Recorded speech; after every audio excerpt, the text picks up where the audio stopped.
Vem cá, diz uma coisa pra mim, Felipe. O futebol tá proibido? Tô na escuta. É, só videogame, né? Ah, de videogame pode. Basquete, Carla? Não pode, não. Não pode também? Não pode esporte nenhum, pelo visto, né? Não. Mas a luta livre na política entrou em quarentena? Não! Porque ontem a gente acordou ansioso para ver o último assalto da luta livre entre Bolsonaro e Mandetta. E foi dormir com o anúncio da próxima luta entre Bolsonaro e Maia. Mas peraí, mas escuta, já tem outra luta, o presidente nem descansou. Ele finalmente demitiu o ministro Luiz Henrique Mandetta, já estava ficando ridículo. O Mandetta tinha tudo para ser, quando entrou, um daqueles ministros de quem ninguém nunca ouviu falar, não fosse o coronavírus. E acabou se tornando a imagem do homem preocupado com a saúde do brasileiro, calmo, equilibrado, boa voz, boa fala, acolhedor. Virou o cara, que Guedes, que Sérgio Moro, é Mandetta. Então, imagina o ministro da Saúde se tornando a figura mais importante de um governo. Não aconteceu só no Brasil. Mas nunca é bom, né? Legal quando o ministro que mais aparece é o da educação, o da infraestrutura, o da ciência e tecnologia. Mas quando é o da saúde, legal sim é para dizer, ó, acabamos com o sarampo, acabamos com a dengue. Mas em todos os lugares do mundo, os ministros da saúde, e nem todo lugar se chama ministro, evidente, eles entraram nas rádios, nas TVs, nos jornais, nos sites, nos blogs, nas redes sociais, para falar do maldito do coronavírus. E, por sorte, o nosso ministro era um cara arrumado, podia ser um Abraham Weintraub, não é, ainda bem que não era. Sabia falar, sabia se comportar, mas ele acabou irritando o chefe e irritou muito.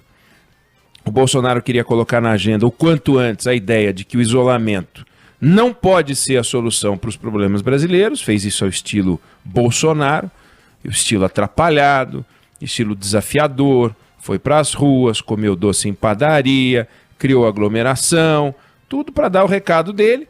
E o Mandetta começou a se sentir desafiado, até porque estava sendo desafiado mesmo, passou a desafiar. E aí, quando ele desafiou o presidente, errou feio, deu uma entrevista estabanada e acabou demitido. E no presidencialismo é assim, você não é ministro, quem te faz ministro é o presidente. Você pode aceitar o cargo ou não, mas depois que você aceitou, não dá para você se comportar como se o cargo fosse seu. Então o presidente quis trocar, tinha que trocar, vamos combinar. E se quisesse, ele poderia ter escolhido alguém que defendesse tudo aquilo que ele defende, do jeito que ele defende. Perfis desse tipo não faltam, tá aí o Osmar Terra, estava pronto para ser nomeado, se o presidente convidasse ele ia aceitar, mas ele foi atrás de um nome aprovado pela comunidade médica, ouviu gente. E como a gente não sabia como seria essa troca, foi que eu disse que o Brasil foi dormir um pouco ansioso, preocupado, acordou ansioso. O que será que esse novo ministro vai dizer? Não é fácil achar alguém para suceder um showman como o Mandetta. E ele teve a felicidade, o Bolsonaro, de achar o Dr. Nelson Taik. E as primeiras palavras do novo ministro foram tranquilizadoras, equilibrado, técnico, defende a ciência, não defende o fim assodado da política de isolamento, não faz movimentos bruscos, pelo menos ele diz nada de movimentos bruscos. Então a gente ganhou. Acabou o conflito, nada mais saudável do que a gente ter um ministro que se entende com o chefe, né? Que respeita o chefe, um chefe que admira o seu ministro, e começa uma nova relação mais integrada, que é do que a gente precisa. E aí, como eu disse, a luta livre na política é a única atividade que não está em quarentena. A gente acordou com a expectativa da troca e foi dormir com o anúncio da próxima luta entre o Bolsonaro e o Maia. Porque após o anúncio do novo ministro, o Bolsonaro dá uma entrevista para a CNN e senta a burduna no presidente da Câmara. O Brasil não merece a atuação dele na Câmara, disse.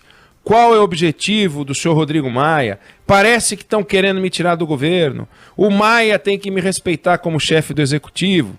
E o Bolsonaro está bravo, com razão, diga-se de passagem, porque a Câmara dos Deputados aprovou na segunda-feira um projeto que cria um auxílio financeiro para os estados e municípios por 6 meses para compensar a perda de arrecadação que a pandemia provoca nos impostos estaduais e municipais. A Câmara fala que é um apoio de 90 bi. Na entrevista que o presidente deu à CNN, ele fala que passa de 100 bi. Agora, vem cá, o texto diz o seguinte: eles perdem ICMS, os estados, os municípios perdem ISS e a União paga. Mas é a chamada pauta bomba, e é bomba mesmo, os estados não vão cortar nada. Eles podem então manter todas as distorções dos seus orçamentos e jogam espeto para o governo federal. O conjunto dos brasileiros tem que pagar pelos absurdos, pelos erros, pelos privilégios de cada um dos estados brasileiros. Desculpa. Então os governadores, só porque eles estão bacana agora, porque defendem o isolamento, etc., eles podem parar de fazer ajuste fiscal. O ajuste fiscal é só para o governo federal? Não dá. Então o presidente ficou bravo com esse troço. Acontece que o Mandetta, ele pode mandar embora. Ah, não gosto do Mandetta, não quero mais Mandetta. Chega, chama o Taixe. Mas e o Maia? O Maia é presidente de um outro poder. E presidente de outro poder não tem conversa. Ele tem que conviver com o presidente do outro poder. Então, na hora que ele sai de uma confusão, sai de uma luta, sai de um embate contra o seu subordinado, que aí ele pega e manda embora, e entra num embate com outro poder, é de se perguntar onde é que isso vai parar, qual é o propósito disso. Que a gente tem um problema, que a pauta bomba é um problema e é uma bomba e precisa ser desativada, não há dúvida disso. Mas será que a melhor forma é pegar a burduna, é pegar o Haider e sentar na orelha do presidente da Câmara? Esse Haider tem feito muito trabalho desde que o presidente entrou, já deve estar tendo um pouco desgastado, vai precisar de outro, porque ele está sentando na burduna de novo. O Maia acusou o golpe, disse que o presidente ataca a Câmara, mas ele vai devolver com flores. Só que essas flores não vão ter pétalas, né? Vão ter espinhos, só o espinho da rosa.